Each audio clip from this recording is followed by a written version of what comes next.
Olá, está no ar o Espelho Urbano. Confira o que você vai ver nesta edição. Como escolher algo que pode decidir sua vida para sempre? Uma feira de profissões pode te ajudar no ingresso na universidade. 30 anos sem um dos maiores e mais polêmicos cineastas brasileiros, Glauber Rocha. E veja hoje o que os fãs acham do final da saga Harry Potter. Isso e muito mais aqui no Espelho Urbano de hoje.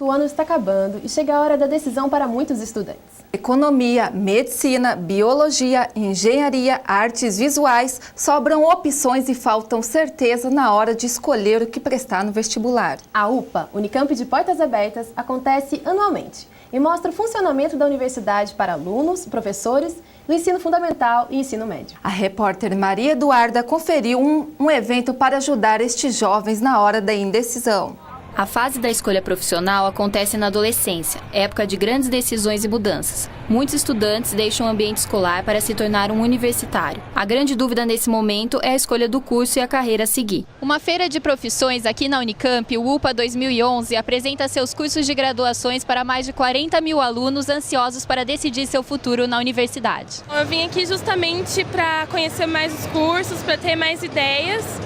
E está sendo bem legal. A minha profissão será a psicologia, mas como a Unicamp não tem a psicologia integrada na universidade, eu estou meio que dando alguma olhadinha entre outras profissões. O evento proporciona a aproximação do aluno ao ambiente acadêmico da universidade. Um dos objetivos da UPA é justamente mostrar para os alunos que existem muitas opções. A Unicamp tem mais de 60 cursos de graduação. Também estamos recebendo visitas de alunos de final do ensino fundamental para conhecer os colégios técnicos, ou seja, mostrar que é uma diversidade de opções muito grande para que o aluno tenha um leque maior de opções na hora de fazer sua escolha profissional. Um recurso utilizado é o encontro entre alunos e universitários e professores nos estandes da feira. O processo de preparação para o UPA ele vem ocorrendo há um bom tempo. Então, a preparação do material que vai ser disponibilizado para os alunos, o tipo de abordagem que deve ser tomada, o tipo de equipamento que vai ser abordado, bem como a preparação de camiseta, para que os alunos identifiquem quem são os responsáveis por cada estande. As unidades de ensino preparam oficinas com situações práticas para receber os interessados. Ao final do dia, os alunos deixam a feira com uma ideia do que os espera na universidade e uma decisão do futuro. Os cursos, as unidades de ensino, elas estão preparadas hoje para apresentar diversas situações práticas nas quais o aluno pode verificar como é que funciona a vida profissional, ou com as quais ele pode se identificar ou não e procurar, então, uma outra opção. A Unicamp Portas Abertas deste ano recebeu mais de 35 mil estudantes de ensino médio de 605 escolas. No ano que vem tem mais, não percam. No próximo bloco tem o X da questão. Saiba como a internet está se tornando um meio para a organização de manifestações populares e atos políticos. Em instantes aqui no Espelho Urbano. Você acha que a corrupção só está no governo?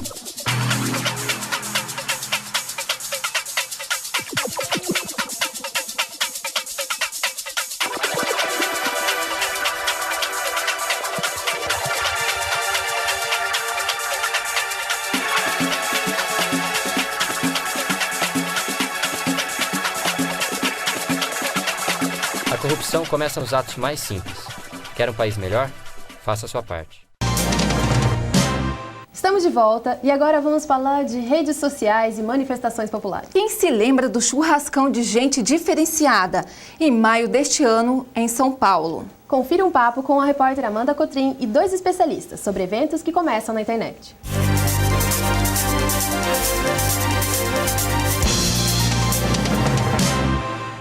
Nesta edição, o X da Questão vai falar sobre a onda de manifestações e atos públicos que está acontecendo pelo país, pelo mundo e é organizada pela internet. Mas antes de apresentar os nossos convidados, o X da Questão preparou uma retrospectiva com os principais atos que começaram nas redes sociais e depois tomaram as ruas. Protestos contra governos ditatoriais no Egito. Manifestações a favor de melhorias na Espanha. Churrascão de gente diferenciada contra a decisão do governo de não construir o metrô em Higienópolis. Marcha das Vadias. Fora Hélio, que reivindicava a cassação do prefeito de Campinas. Quadrilha Campineira. Canonização da Santa Roseli. São algumas das manifestações que, antes de se concretizarem nas ruas, foram organizadas através das redes sociais. Bom, para falar sobre todas essas manifestações que a gente acabou de ver aí no vídeo, nós trouxemos o Rodrigo Paixão, ele que é cientista político formado pela Unicamp. Obrigada, Rodrigo, pela presença. Eu que agradeço. E para falar sobre as redes sociais aí como organizadora desses movimentos, nós trouxemos o professor da PUC Campinas, professor de jornalismo online, Arthur Araújo. Obrigada, professor, pela presença. Eu que agradeço, amigo. Bom, primeiro eu quero começar perguntando ao nosso cientista político, Rodrigo. Estamos vivendo uma onda de manifestações públicas mesmo, ou nos parece mais uma onda porque nós aqui não estamos muito acostumados com tantas mobilizações acontecendo ao mesmo tempo? Olha, Amanda, é uma onda, não há dúvida que a gente está vivendo um momento diferente na história, porque mobilizações dessa envergadura a gente não vê mais ou menos desde os anos 68, né, no famoso Maio francês, que se espalhou por todo o mundo. Então, com esse tipo, com esse grau de mobilização em várias partes do mundo, há algo como 3 décadas que o mundo e o Brasil não acompanham. E eu acho que é importante a gente ressaltar que a gente passou por um momento no mundo de fim da Guerra Fria e uma hegemonia de uma forma de organização social que a gente chama de neoliberalismo, que acabou individualizando as relações e as mobilizações elas se arrefeceram. De 2000 e pouco para cá que a gente vê os protestos contra a globalização, o Fórum Social Mundial e a retomada de temas que estavam adormecidos, de direitos sociais e civis. O senhor acabou de falar, dando exemplos aí da Europa. E a gente percebe, a gente sabe que países da Europa, como a França, a Espanha, os jovens estão acostumados a irem para as ruas, fazer manifestações, protestos contra a falta de saúde, qualidade de ensino, emprego. E recentemente a gente teve aí 2 tentativas de manifestações pela Revolução Democrática Árabe, que foi no Egito e na Tunísia. E a gente percebeu também a rede social aí como um instrumento decisivo nessas manifestações. Eu queria perguntar para o professor Arthur, por que, professor, as redes sociais estão traçando assim esses papéis? Tá? Amanda, eu achei muito interessante a fala do Rodrigo. Ele falou uma questão que realmente aconteceu, um individualismo que foi tomando as consciências aí pelos anos 80, 90. As redes sociais, elas nascem com uma certa expressão desse individualismo. Quando você se coloca nessas redes como um eu que se mostra, mas elas começaram a gerar um efeito dialético, começaram a gerar um efeito de integração entre as pessoas. E aí, é esse individualismo que eu acho que num primeiríssimo momento gerou uma onda de individualismo, exacerbou esse individualismo, ele gerou paradoxalmente uma nova onda de conexão entre pessoas. A gente começou a fazer da rede social uma oportunidade para trocar ideias e compartilhar incômodos e indignações. Eu queria perguntar para os nossos convidados a questão da banalização. Porque a gente ouve pelas ruas que agora tudo virou motivo para protestar, tudo é marcha. E assim, desde as marchas que acontecem, são desde motivos muito relevantes até motivos não tão relevantes. Eu queria saber a opinião de vocês sobre essa questão. Corre o risco de banalizar a marcha? Banalizar eu não creio. Desde que a gente se conhece como ser político, as pessoas se organizam em torno de problemas. Agora é por internet, por SMS, mas já foi por pergaminho, por pombo correio. As pessoas se organizam, enfim. Isso é centenário, milenar, não há uma outra forma, a gente não conhece uma forma de organização social que pressione as autoridades, que façam as pessoas se mobilizar a ponto de alterar uma realidade social. Eu acho que a sabedoria da maioria vai prevalecer. Obviamente vai haver uma pessoa bobinha querendo propor um evento tolo, mas ela vai ser esvaziada pela própria natureza da rede, porque o bom senso e a maioria quase sempre é a portadora do bom senso, das melhores opiniões. Eu acho que isso vai ganhar essa dimensão.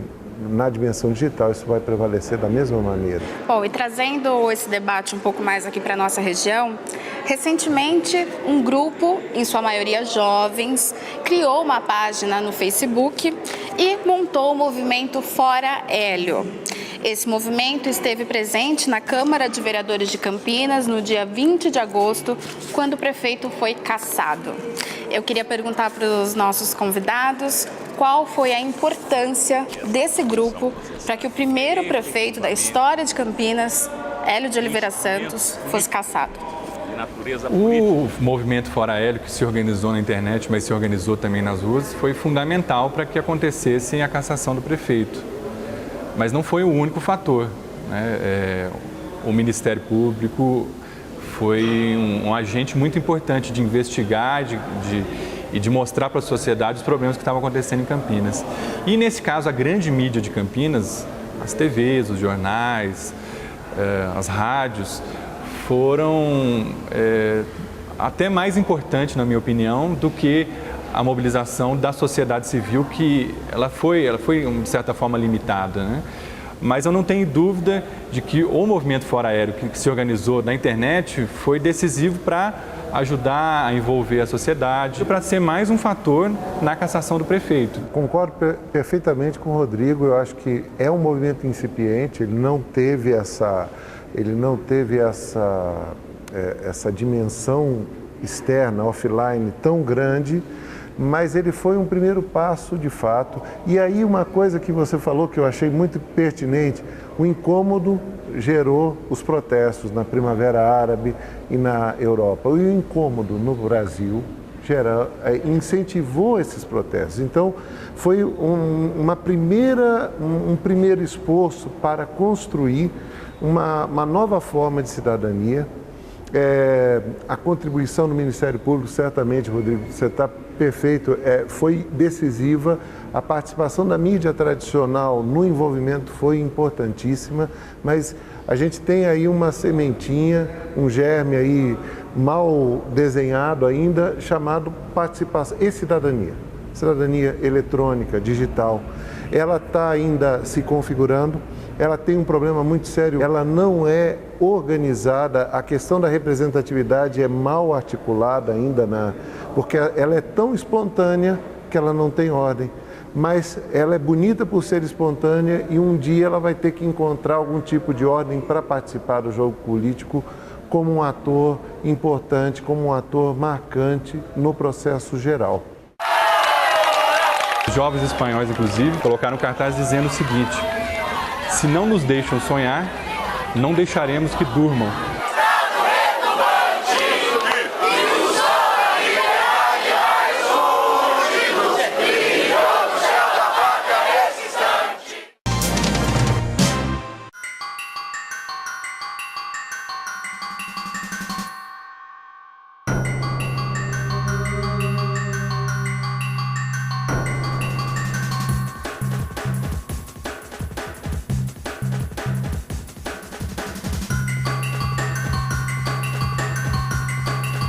Esporte contra o preconceito. Esporte contra a violência.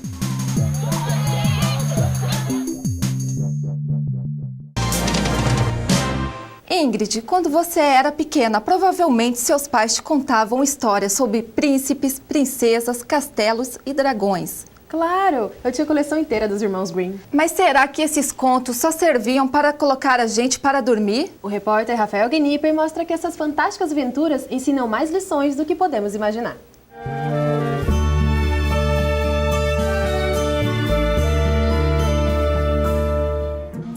Não adianta, com criança tudo vira festa. Corre daqui, escolhe livro dali e quando a gente pergunta qual é a história favorita, vale de tudo. Eu gostei do Thomas. Chapeuzinho Vermelho. Da Bela Adormecida. Bob Esponja, Calça Quadrada. Do Era Uma Vez ao Felizes para Sempre. Contos de fada e fábulas são muito mais do que simples histórias infantis. Para as crianças, a bravura de heróis e heroínas ensina lições para a vida real. Uma pesquisa francesa realizada com crianças que vivem longe de seus pais revelou que, por meio dos contos de fada, os pequenos conseguem aprender e se expressar melhor. Para esta psicóloga, as famosas histórias infantis servem muitas vezes como válvula de escape para os sentimentos das crianças. A criança não é um ser vazio.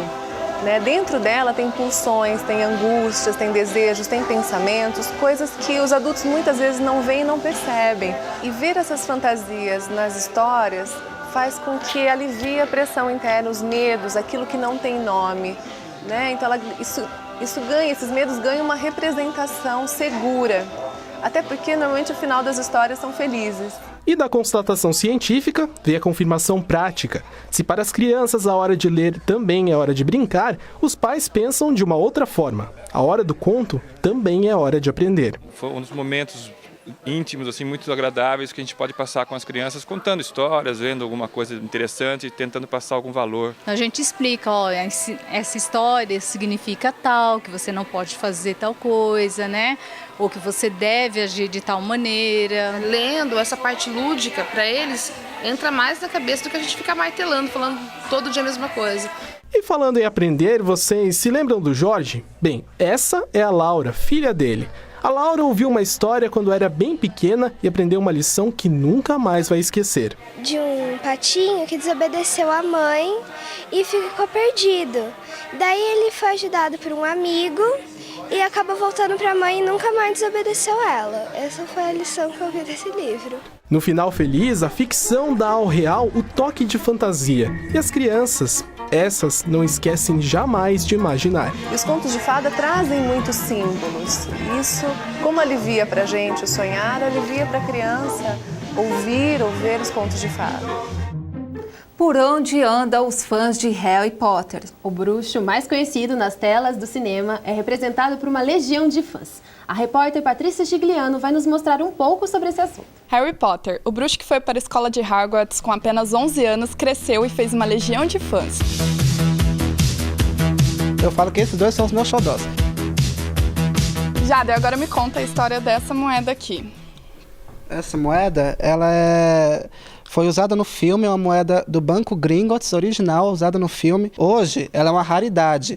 Eu já encontrei essa moeda em sites, por exemplo, como Mercado Livre, por 250, R$1.000, até muito mais do que isso. Eu geralmente sou cosplay de aluna de Sonserina e hoje eu vim de Hermione mesmo. Eu tenho muita vontade de ir para Londres e fazer o tour que eles chamam de Tour Harry Potter, que é você conhecer vários locais que são de referência do livro. Eu tenho certeza que um dia ainda vou conseguir fazer isso. Vai ser a minha maior loucura. Mas, fora isso, fazer a roupa dele para usar e deixar à disposição no meu quarto, acho que foi a maior loucura.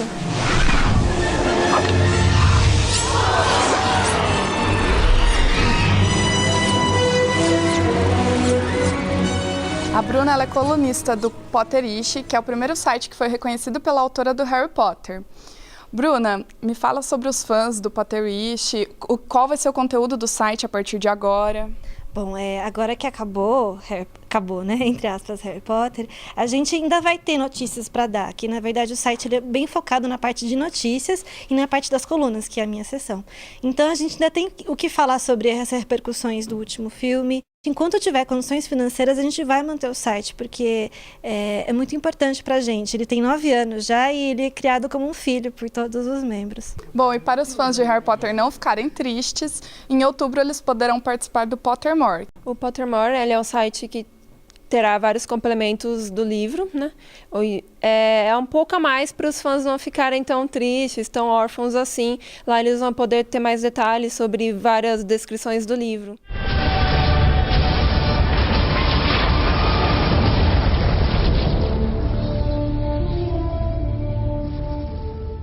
E confira no último bloco, 30 anos sem Glauber Rocha.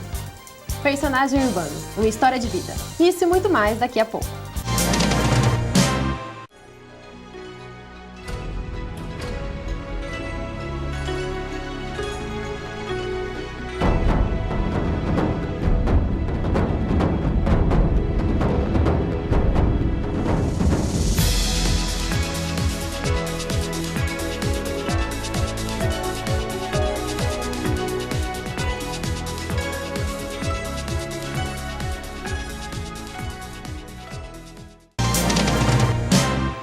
órgãos de tubos. Você sabe o que é isso, Sheila?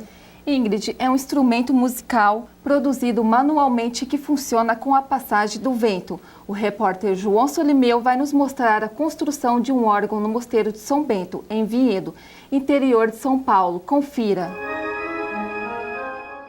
O órgão de tubos é um dos instrumentos musicais mais antigos do mundo. Na Alemanha, mestres como Johann Sebastian Bach compuseram verdadeiras obras-primas para o instrumento. Um pouco dessa tradição alemã da música está representada agora na cidade de Vinhedo, interior de São Paulo. O Mosteiro de São Bento adquiriu um órgão de 1000 tubos que está sendo montado de forma artesanal, peça a peça, por um organeiro alemão. Georg Ian tem 77 anos e está no Brasil desde 2005.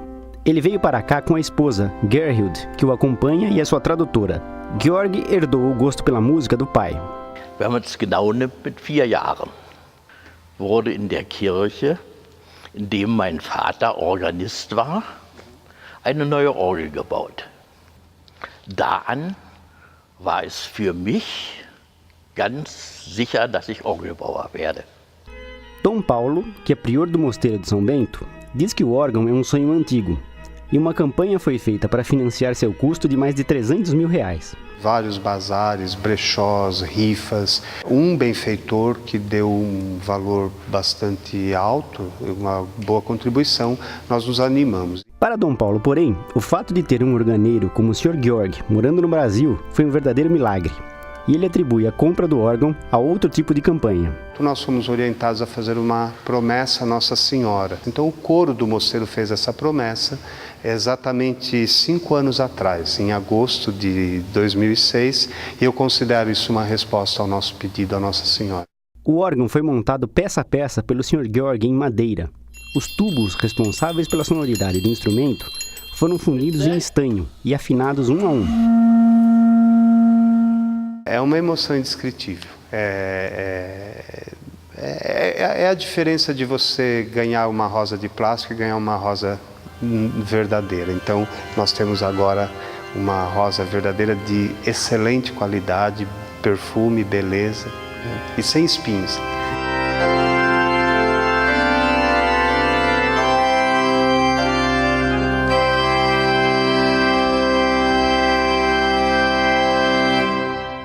O órgão será inaugurado em 2 concertos, nos dias 24 e 25 de setembro, no Mosteiro de São Bento, em Vinhedo. Mais informações pelo telefone 19 3826 7780. A história da vez é do professor Carlos Aquino Pereira, de 80 anos. Ele começou como aluno da PUC em 1948 e trabalha na Faculdade de Letras desde 1963. Confira essa história com o repórter João Solimeu.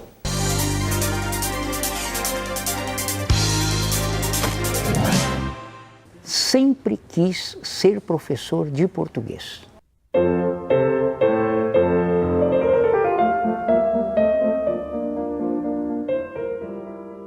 A família gostaria de ter um outro filho em outro campo, especialmente no direito. Mas eu teimei, fiz o vestibular para letras clássicas e já com o propósito de me aprofundar na área de língua e literatura.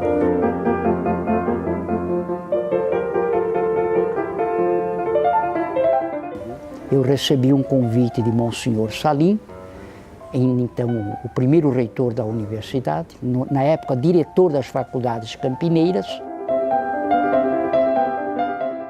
Entrei para a Faculdade de Filosofia como professor de literatura brasileira e de teoria literária. Isso foi em 1963.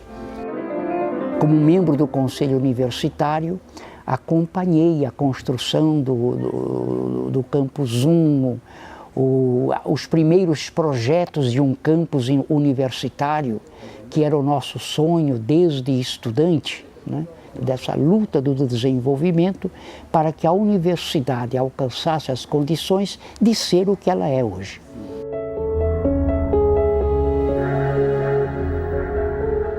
O nosso movimento na causa de Timor-Leste, nós assumimos no Brasil e na América Latina a interlocução da causa da libertação de Timor.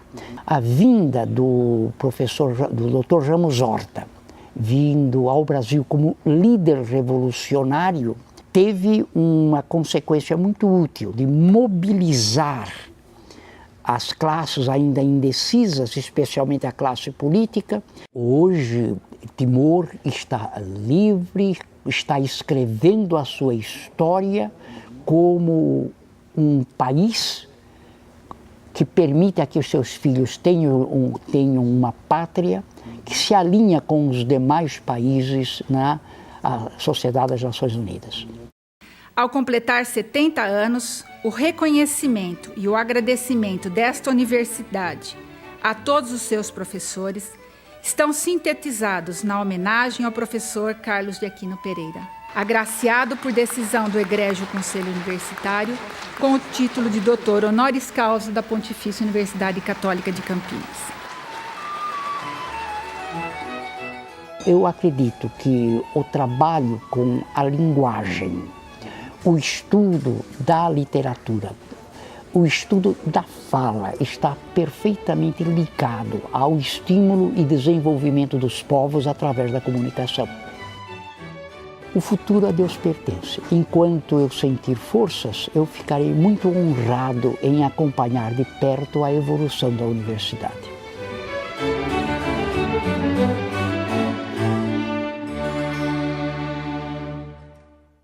Uma câmera na mão e uma ideia na cabeça. De quem é essa frase? Se você disse Glauber Rocha, acertou em cheio. Polêmica e crítica social. Essas foram as marcas deixadas pelo cineasta Glauber Rocha. Polêmico, criticado, discutido e respeitado do seu modo de fazer e viver o cinema. Foi assim que Glauber Rocha atuou como cineasta. E é desse mesmo modo que ele é lembrado 30 anos após sua morte. Não se pode fazer uma revolução econômica nem cultural sem termos uma cultura desenvolvida. O Glauber, desde os primeiros filmes, particularmente desde o Deus, o Diabo na Terra do Sol, de 1963, e depois na sequência Terra em Transe, O Dragão da Maldade, depois a obra Feita Fora, né? Ele foi consagrado internacionalmente, talvez primeiro internacionalmente. O povo sou eu, que tenho 7 filhos e não tenho onde morar!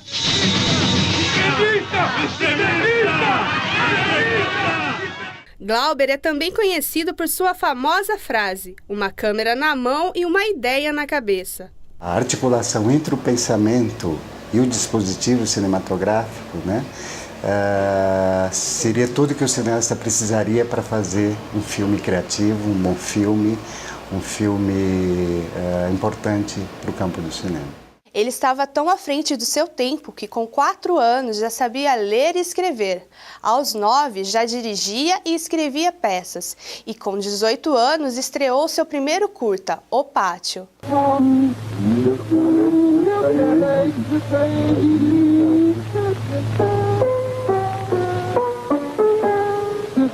No total foram 16 filmes, entre longas e curtas-metragens, que Glauber dirigiu e atuou, sendo alguns com reconhecimento internacional, como Deus e o Diabo na Terra do Sol e O Dragão da Maldade contra o Santo Guerreiro. Meu nome é Antônio das Motas, para espanto da covardia e desgraça da tua sorte. Agora vai ter o duelo do Dragão da Maldade contra o Santo Guerreiro! Com seu jeito irreverente, visto muitas vezes como louco, Glauber se tornou um dos cineastas mais respeitados, no Brasil e no exterior. Aos 42 anos, Glauber Rocha morre de broncopneumonia. Porém, seus ideais são discutidos hoje, 30 anos após sua morte. Bom, depois de 30 anos, é uma obra que já está passou e passa por um processo de historicização, né?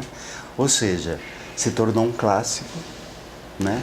E como todo clássico, uma referência no campo do cinema.